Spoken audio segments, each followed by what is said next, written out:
ملي كنمشي لكازا كنسمع ديك السير انا بيدي كنبغي نجري.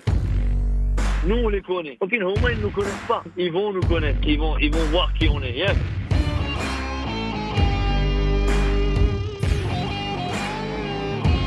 Vous écoutez Radio Ma'arif,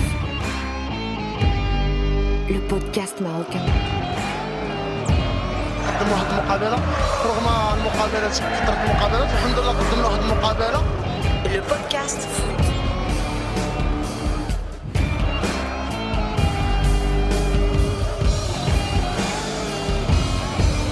Libre sur le web. Salut à tous les amis, vous êtes sur Radio Ma'arif, un nouveau podcast foot enregistré quelques minutes après la fin de ce premier tour pour l'équipe du Maroc qui a engrangé 9 points, 3 x 3, mais c'est extraordinaire, je crois que ça nous est jamais arrivé dans notre histoire. Et évidemment, premier du groupe, qualifié pour débriefer tout ça, une équipe extraordinaire composée au milieu de terrain de Hamza Hachlaf du site Sport 24, c'est ça? Ouais. Marhaba bik. Bonsoir. Deuxième sélection, hein. Voilà, et à ma droite, Fadel Abdellaoui, un repenti. Bonsoir. Voilà. Et en fin de podcast, restez avec nous parce que je vais vous teaser un petit quelque chose là. Il va y avoir un individu extraordinaire, invité spécial. Voilà, quelque chose que peu de médias auront dans la scène marocaine. Alors les amis, on commence par les points positifs. Qu'est-ce que vous retenez de ce premier tour? On rappelle les scores où c'est pas la peine. 1-0 contre la Namibie, 1-0 contre la Côte d'Ivoire, 1-0 contre l'Afrique du Sud. La qualif, les 9 points. Qualification sans faute. Positif. Voilà, positif. 9 points. Vas-y, tiens-moi ça. Pas de blessures. Très bien. Sans dégâts. Zid. Sans cumul d'avertissement. Donc on jouera au complet. Ouais. Je vais pas dire que c'est une performance hors norme, mais on est une équipe invincible qui a du caractère. Donc on a gagné de 3 manières différentes. Et ça c'est bien, c'est important. Vas-y, résume-nous les 3 manières. La première manière, c'est quoi? La première manière... donc, la chance, beaucoup de chance dans la première manière. Pas seulement parce qu'en deuxième mi-temps de la Namibie, on a fait une très belle mi-temps avec des occasions, etc. Donc on s'est battu jusqu'à la fin et on a gagné d'une manière très imprévue. On a gagné de la manière dont on avait l'habitude de perdre. Exactement, voilà. C'est un rappel de Baraka. Deuxième match, prestation maîtrisée. On était costaud, on a gagné avec l'art et la manière. L'Afrique du Sud, c'est un match très différent, avec une première mi-temps pas très convaincante, des joueurs en précaution, vu que c'est le dernier match, et le cumul de fatigue, parce qu'on a joué vendredi, donc après on joue lundi, c'est un peu serré pour une équipe qui joue dans un climat chouïa difficile. Mais la deuxième mi-temps, on a vu... du climat physique ou du climat moral? Non, je parle du climat, c'est la météo, chaleur. Voilà, c'est la chaleur, voilà, c'est pas évident. Et donc, voilà, on a joué une bonne deuxième mi-temps avec le changement Ahmadi et Ben Nasser, encore une fois, qui porte ses fruits. Et voilà, changement Fajr Ziyech, Fajr qui joue son coup franc, et voilà, on marque. Souvent décisif sur coup de pied arrêté, Fajr en Coupe du Monde, en Cannes 2000, c'est son point fort. En Cannes 2017, souvent décisif. D'ailleurs, le changement a été fait pour ce coup franc. Parce qu'on a vu, il faut inventer le changement de NFL, là, du joueur qui rentre, qui tire les... Je sais même pas comment ça s'appelle. Le type qui tire. Le basket. En foot américain. Ouais. Ou le foot américain. Ouais. Fadel, point positif. Fadel, tu es accusé, tu es suspecté d'être un grognon, un irréductible négatif, voire nihiliste. Alors c'est ce que je voulais te proposer. Je voulais te proposer qu'on fasse aujourd'hui une émission à l'honneur de l'équipe nationale, mais toute l'émission. C'est-à-dire qu'on va tout simplement dire que c'est une excellente prestation de l'équipe nationale et il faut continuer à les supporter, il faut continuer à y croire. Je pense qu'on va aller jusqu'au bout et qu'on va gagner. Et après, the sky is the limit. Non mais sérieusement, qu'est-ce qui t'a fait très plaisir? Parce qu'on peut pour ne pas répéter ce qu'a dit une émission musicale comme ça, on peut demander à Hamza de nous mettre des chansons de supporters et nous faire une heure comme ça. Mais sérieusement, il y avait pour ne pas répéter les points pour lesquels je suis tous d'accord. Moi, c'est la diversité dans les 3 matchs avec à chaque fois une issue, une victoire. C'est-à-dire qu'on a eu 3 scénarios différents sur les 3 matchs.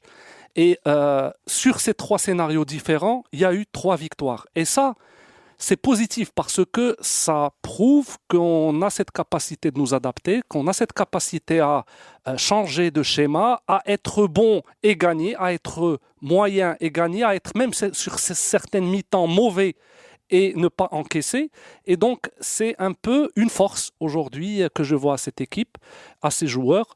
Donc, si je résume ce que tu me dis, la capacité à se sortir de toutes les situations, en fait, de situations différentes, avec des niveaux de jeu différents, des niveaux de forme différents, et des et adversaires le même différents. résultat à chaque fois. Et le même résultat à chaque fois. Donc, et en plus de tous les points qu'a évoqué Hamza, c'est-à-dire... On peut rajouter aussi comme point, moi je vous en propose, pour moi une vraie surprise sur le niveau physique des joueurs que je voyais pas à ce niveau-là, en particulier Bossofa. Je m'attendais même pas à le voir jouer aujourd'hui parce que je pensais qu'il allait le faire tourner. Je pensais vraiment qu'il allait être le premier concerné par le turnover vu son âge et son manque de compétition, tout comme Ahmadi. Bon, Ahmadi ça s'est moins bien passé, mais quelqu'un comme Bossofa sur les 3 matchs sous la chaleur, les 3 matchs joués plus tôt dans l'après-midi que dans la soirée, moi ça m'a surpris. Ça veut dire positif. que c'est un bosseur, il est sérieux dans les entraînements, on le voit. D'ailleurs, il choisit toujours de faire la course avec le plus jeune Hakimi. C'est un gars qui joue... On a parlé de l'autre jour de l'esprit revanchard, un des joueurs. Ça se voit qu'il a beaucoup de choses à prouver. Il sait que c'est sa dernière CAN, que beaucoup critiquent le coach pour sa convocation, vu qu'il était sans club, qu'il est le plus âgé de toute la CAN. Donc, il y a du mental aussi. Il y a du mental. Et en deuxième point, c'est la défense. Aujourd'hui, après 3 matchs, 0 but encaissé. Et très peu même d'occasions concédées. D'occasions concédées. Donc, on confirme quelque chose qu'on connaissait sur cette équipe depuis un moment. Et aujourd'hui, c'est on peut pas changer d'avis. On confirme rien du tout. Juste avant la CAN, on avait pris 4 buts en match de préparation. On avait dit que la défense était friable. Donc on confirme pas, on retrouve peut-être quelque chose qu'on avait perdu ou qu'on croyait avoir perdu. C'est vrai. Mais en fait, je me base sur l'équipe que j'appréciais, cette équipe. Dans son meilleur... quand elle jouait juste avant la Coupe du Monde, pendant la Coupe du Monde, l'épopée 2016-2018, est une équipe qui prenait très peu de buts. Et aujourd'hui, cette défense, elle est retrouvée. Et c'est une défense, on le voit toujours, qui commence très haut par des physiques, des Amrabat, des Belhanda, justement, des tu me donnes tu me tends la perche pour le sujet suivant. Moi, vous voulez mettre qui en avant? Toujours dans le côté positif de cette qualification et de ce premier tour. Quelles sont les individualités ou le coach à qui vous avez envie de dédier quelques mots par rapport au rôle qu'ils ont joué dans cette qualif et ces 3 points, ces 3 victoires? Un seul. Non, 2, si tu veux. Vas-y, commence par 1. 2, 3, qui tu veux. Le plus important pour toi, c'est qui? Moi, c'est Seyss. D'accord, Romain Seyss. Seyss parce qu'il a sauvé un but au début du match de la Côte d'Ivoire. Et je pense que avec le but que Kant marqua, on allait voir un autre match. On allait vraiment voir un autre match. On allait être en difficulté. Donc Seyss. D'ailleurs, aujourd'hui, il a été énorme contre la Côte d'Ivoire. Et aujourd'hui, il a fait 2 interceptions face à face avec le gardien. Énorme. Et je sens que c'est le prochain leader de l'équipe nationale. Renard l'adore humainement. Ouais. Je vous le dis, Renard l'aime beaucoup humainement et c'est vrai que Romain Seyss il est stable. Il est stable. Il est modeste. Tu sais, même en Angleterre, il est constant. Même en Angleterre, avec un manque de temps de jeu, il a été d'une manière très injuste écarté par le coach, mis au banc. Parce que tu as une opinion sur le coaching de Wolverhampton? Oui, parce que c'est un gars qui peut jouer dans 2 postes. Et qu'il a fait chez les Wolves. Et en plus, c'est un gars qui a contribué à la montée. Tu viens comme ça. En plus, tu refuses de le vendre parce qu'il avait des offres et l'équipe a refusé de le vendre. Il voulait le garder parce que c'était l'un des leaders de l'équipe. Mais bon, on garde le positif. Il vient ensuite, il a joué une superbe Coupe du Monde. Il a fait une belle prestation. Maintenant, encore après une saison, avec peu de temps de jeu, il lance cette prestation. Non, c'est un gars. Ouais. Si tu veux. Alors, moi, j'ai à chaque ligne, j'ai des noms. Ou un nom ou 2. Sur la défense, j'ai 2 noms. Seyss, Romain Seyss, donc on ne va pas en reparler, et Hakimi. Hakimi, pour savoir qu'il fait un job fabuleux, c'est qu'il y a beaucoup de ballons qui passent par lui. Ouais, on le voit C'est-à-dire, beaucoup, Hakimi. On le voit beaucoup lors d'un match. Il se propose beaucoup, Hakimi. Il se propose beaucoup, il fait beaucoup d'efforts, il court beaucoup, il essaie, il fait Il des est centres, vertical, il est vertical, etc. Donc les deux.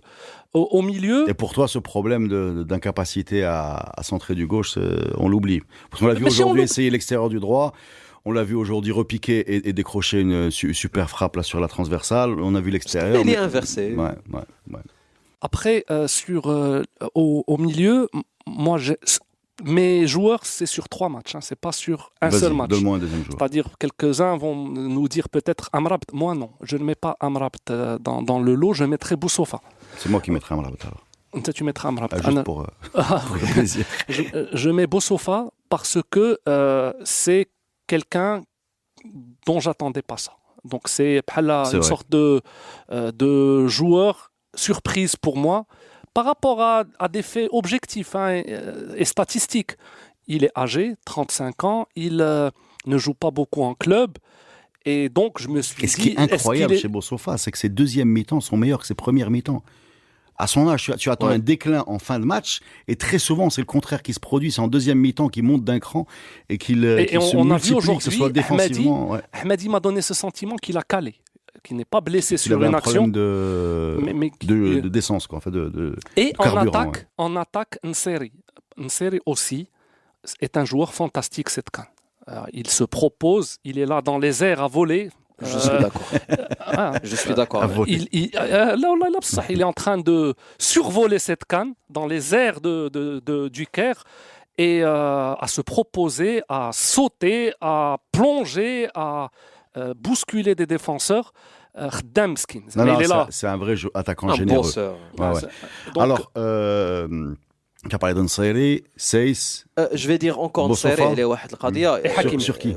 Le podcast de l'après-Namibie, tu te rappelles, je t'avais dit que Nseri a l'habitude de jouer comme deuxième attaquant. On lui a confié un rôle unique aujourd'hui, باش يماركي, باش يكون l'attaquant de pointe. Et pourtant, on le voit partout. Et la Côte d'Ivoire, grâce à ses mouvements, certes, Amrabat, il a fait un jeu énorme, toute l'action du but, mais le démarquage d'Yellow, comment il a pris le ballon, comment il a mis dans les filets, avec du calme, avec de la sérénité. Mais pour moi, il est là. Et aujourd'hui, c'est là où Nseri est très fort. Enfin, c'est ça la situation d'Yellow, un peu comme Cavani. C'est ne lui demandez pas de faire de contrôle, d'éliminer. Ouais. Il faut qu'il ait une situation de but où il peut être spontané, en confiance, et là, d'un seul coup, il va déclencher une tête ou une frappe. Où il faut cadrer, et ça il peut le faire. Et aujourd'hui, d'ailleurs, le match Côte d'Ivoire, quand il marquait plus qu'un but, à l'aqal 2-3 buts. Il y avait 3 actions, il pouvait marquer. Aujourd'hui, il pouvait avoir un penalty en plus, parce qu'il s'est démarqué 2 fois. La première c'était un hors-jeu sifflé, alors que non, il n'y avait pas hors-jeu. La première mi-temps. La deuxième mi-temps, c'est quand il se déséquilibre. Voilà. Il voulait la jouer du pied. Voilà, il voulait la jouer du pied. Et je pense que Kantah, il aurait eu un penalty parce qu'il avait été arrêté par le gardien. Donc c'est un gars qui fait beaucoup d'efforts. Je pense ça c'est bien de lui faire confiance. Mais moi, je continue à penser qu'il serait beaucoup plus efficace s'il était épaulé, soit par un milieu un peu plus haut, soit par un deuxième attaquant en 4-4-2, je sais pas que c'est plus à la mode, ou bien avec quelqu'un à côté de lui, je pense, pourrait le soulager, ferait une doublette plus intéressante. Mais bon, c'est juste mon opinion. Moi, je voudrais rajouter par rapport à tout ce que vous avez cité, pour être complet, l'éternel Amrabat. Moi, je suis désolé, Amrabat, pour moi, c'est les JO 2012. Je me rappelle, on avait rigolé de ça dans les réseaux sociaux, parce qu'on le voyait, à l'époque, c'était pendant le Ramadan, il y avait, tout le monde savait que Amrabat kan saïm. Et ça nous semblait une performance physique incroyable, ce qu'il proposait à chaque match. Et on avait rigolé ensemble en se disant, quand il va finir les matchs de l'équipe du Maroc en Angleterre, enfin, ils avaient joué à Newcastle, je pense, ou je sais pas où, il va aller faire le triple saut, le javelot, parce qu'il y a cette générosité. Et sur cette CAN, ce qu'il rajoute, c'est aussi de la justesse technique, parce qu'aujourd'hui, on l'a vu proposer 2 ou 3 centres très intéressants. On va pas revenir sur l'exploit technique de cette CAN pour l'équipe du Maroc, c'est ce fameux slalom où il élimine toute l'équipe de Côte d'Ivoire et il donne un ballon juste dans la profondeur pour que Nseri n'ait plus qu'une touche de balle pour la mettre au fond. Donc on connaît le côté généreux, gladiateur. Il en a donné 2 aujourd'hui. Voilà, et il a rajouté sur cette CAN spécifiquement. Et je sais que c'est un joueur, bizarrement, de l'intérieur du groupe, je sais que c'est un joueur qui se préserve très souvent pour l'équipe nationale. Et que c'est un joueur, alors là, le discours, il est vrai, qui, en fait, lui, a souffert de ces sélections, plus qu'il en a bénéficié, contrairement à certains autres. C'est un bonhomme que j'aime beaucoup, et donc, voilà, je voulais le dire, je pense qu'on a fait le tour. On va finir quand même par Renard. Alors, Renard, aujourd'hui, il est resté fidèle à ses choix, y compris dans un 3e match où il n'y avait pas un enjeu énorme, où on s'attendait à voir des joueurs sortir pour souffler. Le seul qui a soufflé véritablement, c'est Benatia. Il y a eu le changement, Mohamedi Bono, que j'ai pas très bien su expliquer, et Mazraoui Dirar. Voilà. Est-ce que aujourd'hui ce choix-là vous a surpris? Est-ce que vous attendiez à avoir plus de turnover? Est-ce que c'est pas un petit peu risqué d'insister avec la même équipe, ou alors on peut se dire qu'il faut continuer sur la même dynamique? Comment vous voyez les choses?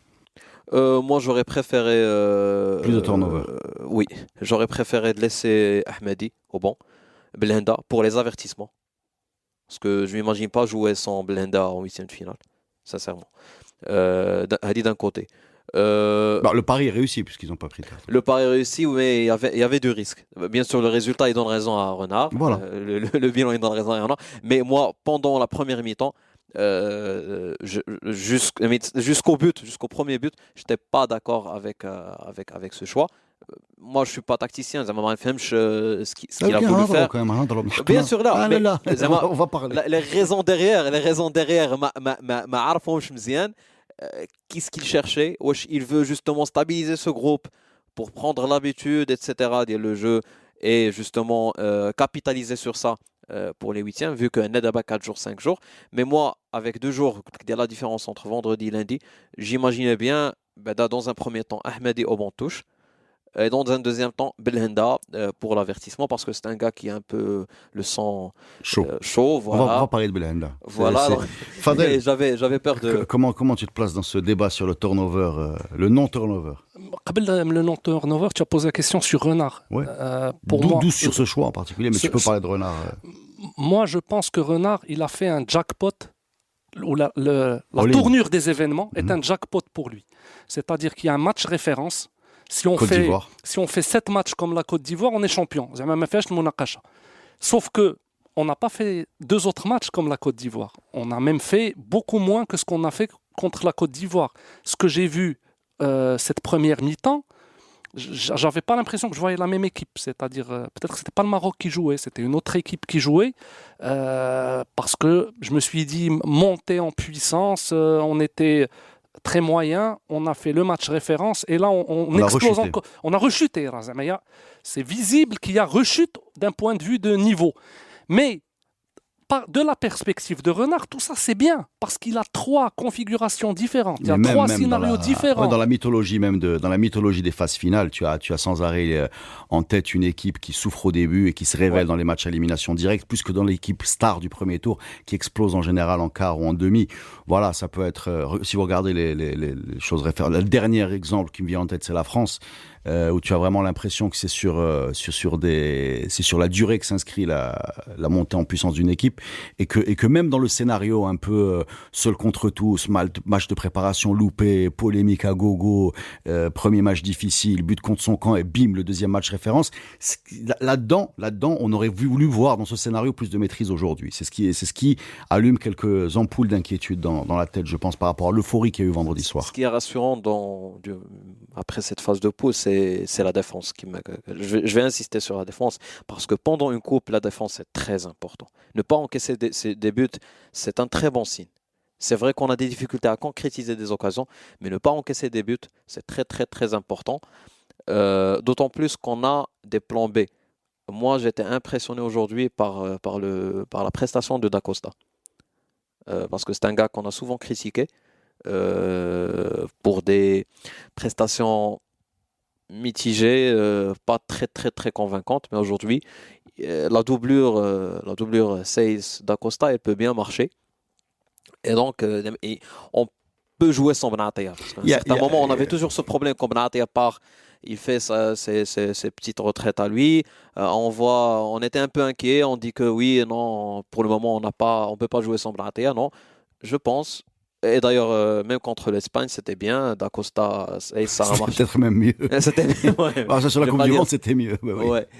Donc, on peut jouer sans Benataya. Je vais pas dire que Da Costa va prendre la relève. Ah, de toute façon, il va Tabrasso, préparer l'après-penalty. Je pense qu'il va s'arrêter après la CAN. Hein.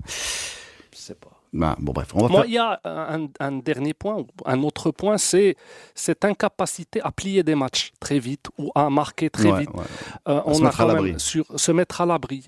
On a eu peur. Moi, j'ai eu peur jusqu'à la fin de ce match. D'accord. Je me suis dit, il y a la possibilité, comme on a vu des Burundi marquer, des Guinée-Bissau marquer, etc. Je me suis dit, une Afrique du Sud peut marquer aussi, sauf que ça change tout. Hein. On passe de premier à troisième avec l'autre résultat. Et donc, à un moment, je me suis inquiété. Bon, ça, je me mets dans une perspective supporter. Mais de la perspective supporter, je ne suis pas rassuré avec cette équipe. Contre la Namibie, il a fallu un but à la 90e. Contre l'Afrique du Sud, 90e, ou presque. Donc, on n'a pas pu plier le match. Oui, à la fin, on a 3 points. Ok, bravo, tout va bien. Welekin, ça a pris du temps. On a souffert, on a beaucoup bossé. Les murs vont devenir plus grands. Ces gens-là, il faut plier plus vite. Est-ce qu'on a cette capacité à jouer, des matchs contre la Côte d'Ivoire tout le temps avec cette même qualité? Je vais te dire exactement le point que tu es en train de citer, cette incapacité à plier les matchs, c'est l'incapacité, la difficulté qu'on a à marquer des buts. Mais ça, on en parlera juste après la pause. Vous écoutez Radio Ma'arif. Retour sur Radio Ma'arif, on parle de foot, on parle de cette qualification de Mountakha Dialna pour les huitièmes de finale. Pour une fois qu'on se qualifie facilement, il nous rajoute un tour. Normalement, on serait en quart, là, déjà. Là, on est qu'en huitième. C'est un complot. C'est un complot de Ahmed. Ou d'Infantino. Bon, bref. Et ouais, donc on parlait de ces petites sources d'inquiétude qu'il y avait par rapport à ce tableau qui est quand même positif. Et parmi ces sources d'inquiétude, pour moi, il y a la difficulté qu'on a à marquer. Voilà. On a marqué 3 buts. Bon, on peut enlever le premier qui est sur coup de pied arrêté, un CSC de Kaimoune. J'arrive pas à bien le dire, mais l'idée y est, du Namibien. Contre la Côte d'Ivoire, on a eu des occasions à l'appel. On aurait dû être à 2-0, 3-0 à faire tourner dans les derniers quarts d'heure. On s'est retrouvé à trembler. Aujourd'hui, on marque dans les dernières minutes, pareil, par Boussoufa. Il y a quand même un petit problème offensif dans cette équipe. On a l'impression que quelle que soit la maîtrise qu'on peut avoir sur le match, une des sources d'inquiétude, c'est son incapacité à se créer des occasions et encore moins à marquer, non ? Moi, je vais dire qu'on a une difficulté inhabituelle de marquer à partir de coups de pied arrêtés. Pendant l'ère Renard, c'est ce qui a fait notre force. Si on mène le premier match... Tu veux parler de Fajr pendant la CAN 2017 ? Voilà. Qui était là déjà, parce que Blenda était blessé d'ailleurs. Voilà, déjà là. Puis notre but face à l'Espagne. Puis les qualificatifs et Anzid allait les coups de pied arrêtés. Ziyech. Ben, c'était la question suivante. Le cas Ziyech. C'était le gros thème de la deuxième partie. C'est tout à fait normal. C'est pas parce que c'est pas l'équipe ou les joueurs en tourne en dérision que quand Ziyech n'est pas là, l'équipe n'est pas là. Non, c'est tout à fait normal parce que c'est notre maîtrise de jeu, c'est notre meneur de jeu. Bah, c'est le joueur qui n'est pas à son niveau en fait. Par rapport aux autres qui sont au-dessus de leur niveau, c'est celui qui n'est pas à son niveau. Comme toutes les superstars de cette CAN. Mané, même Salah, malgré son but d'hier. Deux buts Salah. Voilà, mais c'est pas Salah. Non, mais c'est peut-être pas le Salah de Liverpool, mais c'est un Salah acceptable par rapport à Ziyech. Ziyech aujourd'hui, il a loupé tous ses choix. Ça se voit même sa sortie psychiquement, exactement, le gars. Exactement. C'est deux sorties. Hein. Même contre la Côte d'Ivoire, il est sorti un peu furieux. Et sachant que déjà, c'est pas l'amour fou entre Renard et Ziyech. Ça, je vous la livre comme ça. Ça va pas s'améliorer. Petite parenthèse. Non, c'est une info. C'est pas un du point de chouich. vue. Non, c'est pas du chouich. C'est une info. Moi, je pense qu'avec un Ziyech à son niveau, tel qu'on l'a vu avec l'Ajax, même s'il n'est pas entouré dans le même système, on serait beaucoup plus fort offensivement. Est-ce que ce réveil, d'après vous, va avoir lieu, ou bien on va s'enfoncer dans ces prestations comme ça, ou parce qu'il manque de confiance, il manque de justesse technique, il manque de lucidité dans les choix. Moi, sincèrement, Afti, quand je parlais de l'action de Sarri, j'espérais un penalty pour lui, vraiment. Qui se débloque. Oui. Qu'il est beau, je me dis, ça qu'on a un penalty parce que je vois le gars vraiment. La deuxième mi-temps, ça va. par rapport à la première mi-temps, il y a eu un petit déblocage de son côté avec des passes, des transversales, etc. C'est le problème de Ziyech pour moi, c'est que quand il va pas bien, il s'acharne à vouloir faire la différence tout seul. Il simplifie pas son jeu pour essayer de trouver le plan B en se disant tiens on va faire tourner, on va jouer en une touche de balle. Il frappe plus, c'est incroyable. Voilà. C'est un gars qui avec l'Ajax pouvait faire les tirs pendant une mi-temps, quitte à ne pas cadrer, gars, mais il tentait. Là il tente pas, il tire pas. Il y avait une action du côté gauche, il déborde. Il a le poteau devant lui, il pouvait tenter un intérieur du pied à gauche, il l'a pas fait. Il y a un problème de confiance aussi, je pense. Oui. Il y a un problème de confiance. Oui, c'est un joueur qui doute. Fadel, tu attends le réveil de Ziyech pour les huitièmes, les quarts. Espérons. Pourquoi pas la finale, un triplé. Peut-être, moi je pense qu'il y a encore du potentiel, qu'il y a encore de la... la canne peut-être est encore longue pour qu'il... Il y a de la place. Il y a de la place pour que les bons messages soient passés. Je suis certain que Renard va avoir une discussion avec lui. Sûrement. Pas pour lui dire tu es mauvais, redeviens bon. C'est pas comme ça qu'il va redevenir bon. Mais surtout pour lui renouveler sa confiance et lui dire qu'il est important. Mais je le répète, moi ce qui me rend inquiet, c'est même pas ses prestations, c'est le problème de communication qu'il y a entre les deux hommes. La tête qu'il fait quand il sort, vu plus les infos qu'on a du groupe, on n'a pas l'impression qu'il y a une qualité de communication, de complicité ou de confiance entre les deux pour pouvoir avoir la discussion dont tu parles. J'espère me tromper. Si c'est le cas, ça va être problématique parce qu'on a vraiment besoin d'un bon Ziyech. Bien sûr. Justement, c'est un une bon nouvelle... Ziyech avec un Nsel en confiance comme il l'est et un Marabat comme ça qui déborde d'énergie et qui propose sans arrêt. Tu sais c'est quoi le problème ? Le problème, c'est qu'après ces 3 matchs, aujourd'hui, on vise le titre. On va plus viser... Là, justement, parce qu'on a vu une belle prestation contre la Côte d'Ivoire, on se dit, si on peut jouer encore d'autres matchs avec cette même qualité, je suis d'accord avec aucune équipe ne peut, être compliquée à battre. Donc, Anna, quelque part, aujourd'hui, avant, j'étais plutôt en mode, si on fait demi-finale, on a fait une bonne prestation. Honnêtement, et je pense que beaucoup de Marocains doivent être comme moi, après 9 points en 3 matchs, qu'on n'a jamais fait, je pense. Jamais, non. Jamais de Maroc n'a pu faire. Je ne voulais pas le dire avant d'être sûr. Fois, mais je fais confiance à Hamza parce que lui... On peut les faire facilement. Les qualifs 2004, on fait match nul lors du 3e match. J'y étais, c'est contre l'Afrique du Sud, je pense. Oui, Mchina 7 points. Voilà, donc c'est ça, c'est un match nul dans le 3e match. Et ensuite, il faut remonter à 86, on passe, mais il y a un match nul contre le Cameroun. 98 plutôt. 88, on fait un match nul contre la Zambie à Casablanca. Ouais. Ensuite, des années, on perd contre l'Algérie, je pense. Parce que 80 et 80, des années 80, on fait des demi-finales, mais effectivement, de toute façon, il n'y avait même pas 3 points par match, donc on va dire qu'il n'y avait que 2 points. Donc, et aujourd'hui, la CAN, c'est 7 matchs, c'est plus 6 matchs. Donc, pour gagner cette CAN, je me suis mis en config favori. Ambitieux, ambitieux et favori. Des prestations comme match contre la Namibie et l'Afrique du Sud peuvent être des prestations fatales. J'en suis certain.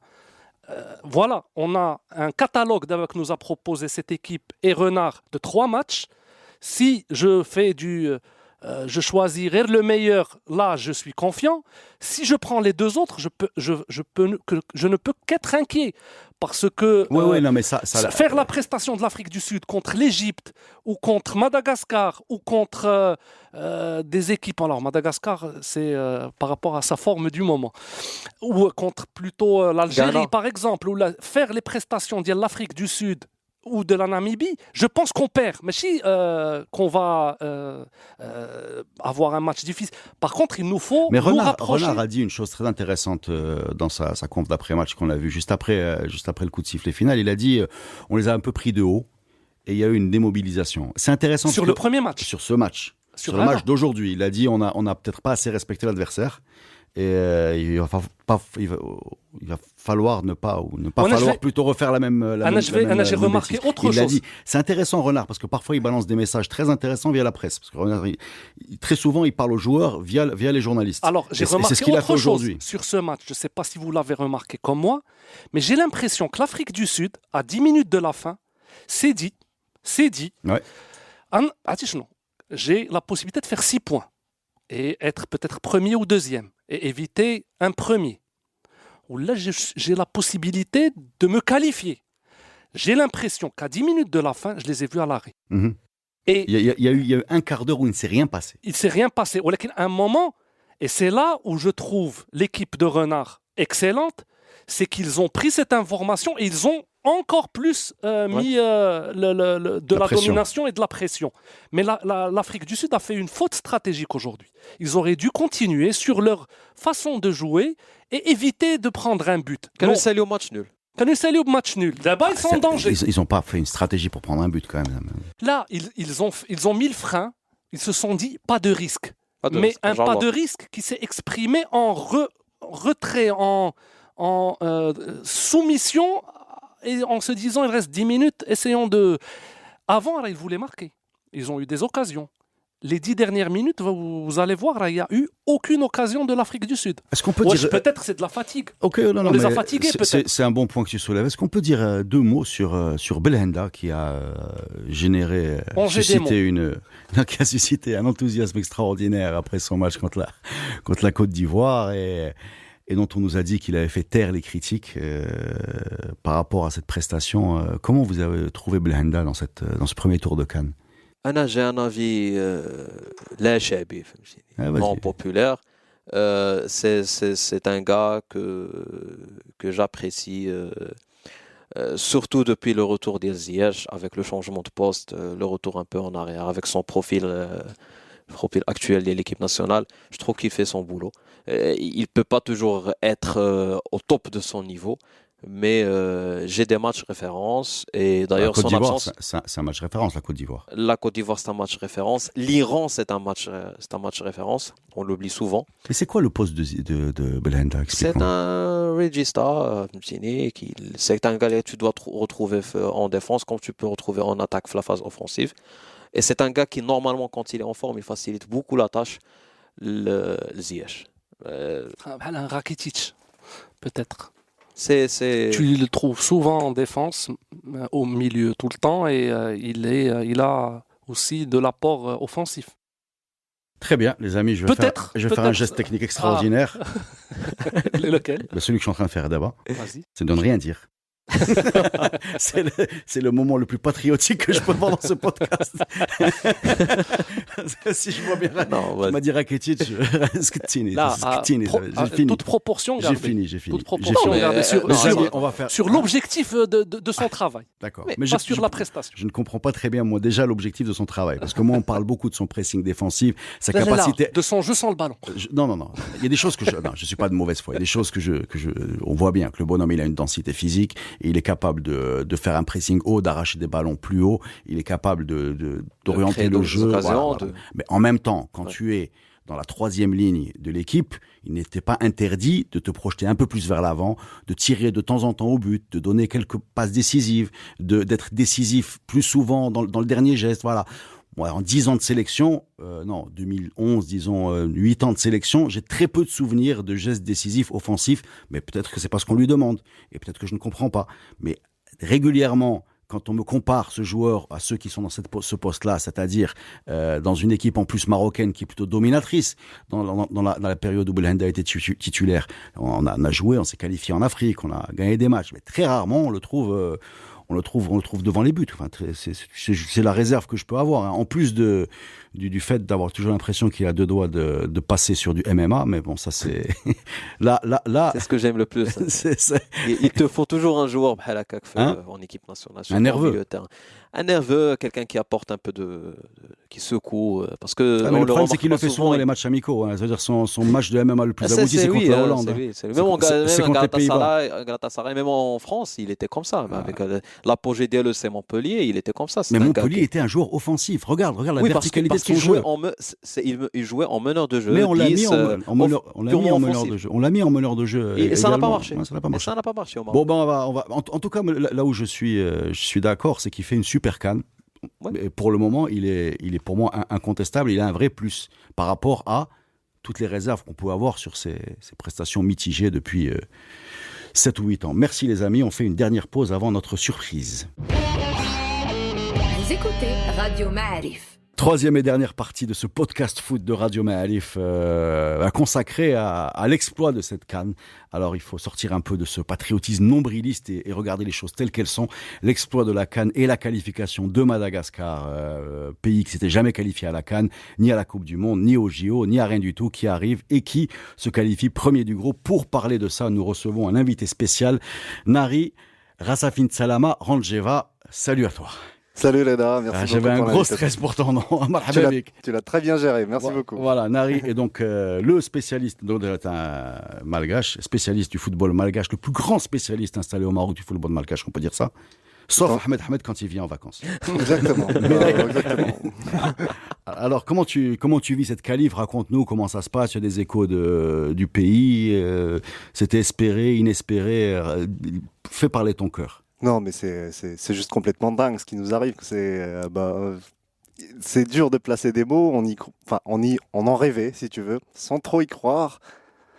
Moi, je te dis tout de suite, le dimanche matin, j'étais en train de regarder les autres groupes. Alors, les autres troisièmes, les potentiels troisièmes, ils sont où? Est-ce qu'on a quand même moyen d'être parmi les meilleurs troisièmes, etc. Enfin, et là, vous êtes premier, quoi. Et là, on est premier. On tape le Nigeria 2-0. Tranquille. Avec des beaux buts en plus, hein. Avec des...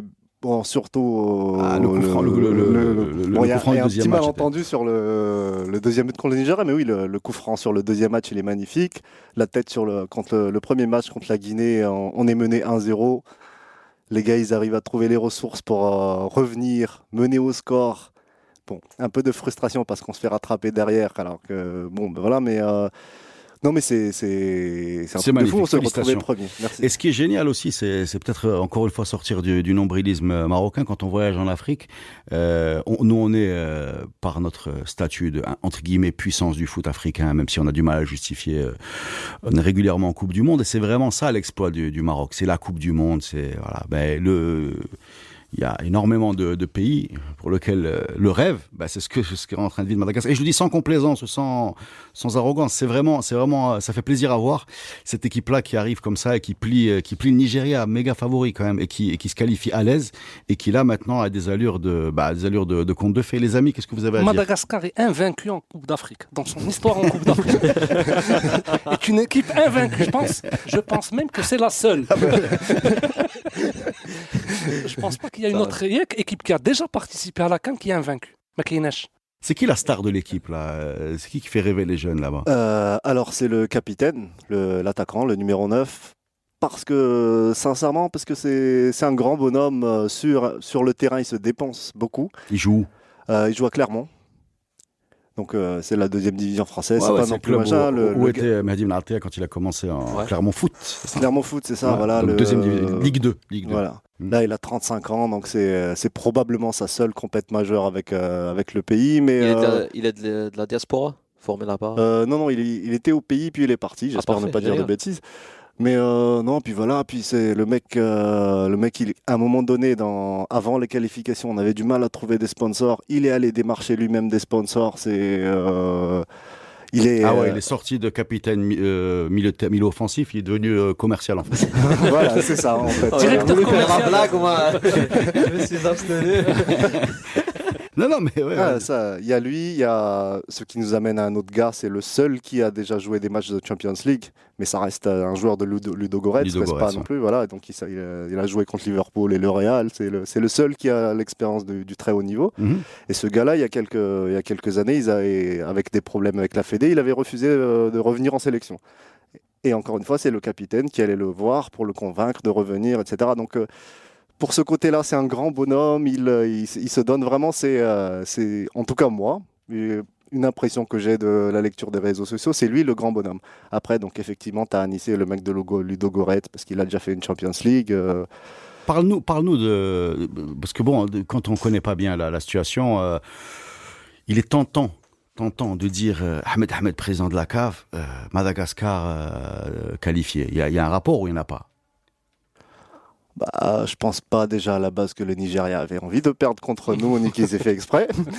Non, mais est-ce qu'il a participé à structurer un peu cette équipe pour apporter un plus, hein? J'étais pas en train de sous-entendre des choses louches. J'étais en train de parler de travail et de valeur ajoutée par rapport au choix d'un sélectionneur? Côté moyen financier, pour l'équipe, structuration. Par rapport au fait que c'est lui qui a décidé de faire venir Dupuis, le sélectionneur. Donc c'était juste avant qu'il quitte la présidence de la Fédé.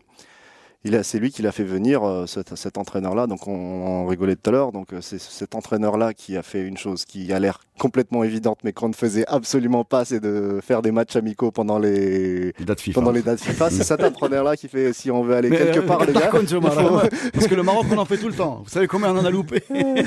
C'est comme si tu suis les horaires GMT, tu vois.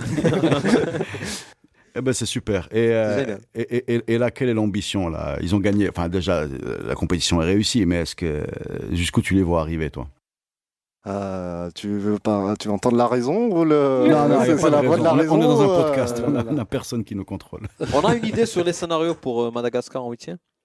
S'il passe premier, s'il passe 3e. On prend le 3e des groupes A, C, D, je crois. Ouais, voilà. Parce qu'il y a un risque d'affronte pour le Maroc. Je pense s'il passe 3e, je pense qu'il se peut qu'on affronte le Madagascar. Donc on peut assister à un 8e, je pense. Non, pas en 8e, puisqu'on est tous les deux prenions pas en 8e, en quart. Après, voilà. Bon, on en est encore loin. Maroc-Madagascar en quart de finale. Voilà. Autre question, mon ami Nari, dis-moi, c'est quoi cette histoire de zébu? Quel est le rapport de Madagascar avec le zébu? Est-ce que c'est un animal spécial? Est-ce qu'il se mange? Est-ce qu'il a un statut? Est-ce que c'est une force dans les champs? C'est quoi le zébu? Alors le zébu, il est culturellement très ancré dans la société malgache. C'est le symbole de richesse depuis des siècles. C'est par essence, c'est-à-dire que le gars qui est riche dans son village, il est riche parce qu'il a plein de zébus. C'est la richesse. Donc comme on le lit un peu plus souvent récemment, c'est symbole de richesse, de force, de puissance en fait. D'accord. Et on le retrouve sur le maillot. Et on le retrouve sur le maillot. J'aime retrouver des maillots qui ont une connotation culturelle par rapport au pays qui les porte, ce qui malheureusement n'est pas notre cas. On a des maillots très génériques et qui n'ont rien de marocain en fait, voilà. Et c'est d'ailleurs avant même le début de la CAN, c'est le premier truc qui m'a fait plaisir, c'est la vue des maillots qu'ils allaient porter. Je me dis c'est magnifique, c'est Madagascar sur ces maillots-là. C'est pas juste c'est leur premier maillot est vert, on leur fout du vert et c'est tout. Ils ont vraiment fait un effort et ça, je trouve ça. Non, mais c'est là où tu sens que c'est un pays qui est venu en Coupe d'Afrique aussi pour représenter quelque chose d'un peu plus que de la promo. De la promo, voilà, faire connaître son pays, sa culture. Merci beaucoup les amis. Est-ce que vous avez quelque chose à rajouter? Ou bien on se donne rendez-vous directement après ce 8e de finale vendredi prochain. On espère la victoire vendredi prochain à partir de 17h. Et je voudrais juste préciser qu'on voit beaucoup dans les réseaux sociaux que le Maroc va affronter la Guinée. Et ce n'est pas encore confirmé. Ouais, il faudrait qu'il n'y ait aucun qualifié en meilleur 3e du groupe E ou F. Fadel, je te mets à l'aise. Personne n'a rien compris à ce que tu as dit. Et tout le monde attend la fin du premier tour pour savoir. Parce que ce classement des 3e... exactement, c'est terrible. D'habitude, on sortait la calculatrice pour savoir si on allait passer ou pas. On est spécialiste maintenant, c'est ça. Ouais, mais là, il faut qu'on regarde 8 groupes. Ouais. Là, c'est la galère. Ce que font les 3e. Pour finir, ce qui est énervant avec cette configuration du premier tour, c'est qu'aujourd'hui, on veut être champion. Ça fait d'abord. Non. On veut être en champion et on veut finir en finale contre Madagascar. C'est bon comme ça? Je signe tout de suite. Et moi, ce qui me ferait plaisir, puisqu'on en est au souhait, là, vraiment mon moment, si vous voulez me faire plaisir, c'est de battre l'Égypte. Ah ouais, ça fait des années que j'attends ça. Battre l'Égypte à domicile, ça, je crois que ça s'est jamais fait. Si. J'ai peur d'une guerre mondiale. Quand ça? Je sais qu'ils ont organisé 4 coupes, ils n'en ont gagné que 3. Donc ils ont dû perdre une. C'était pas nous. Merci Hamza, merci Nari, merci Fadel, merci les amis. On se retrouve sur Radio Ma'arif après le 8e de finale. Salut.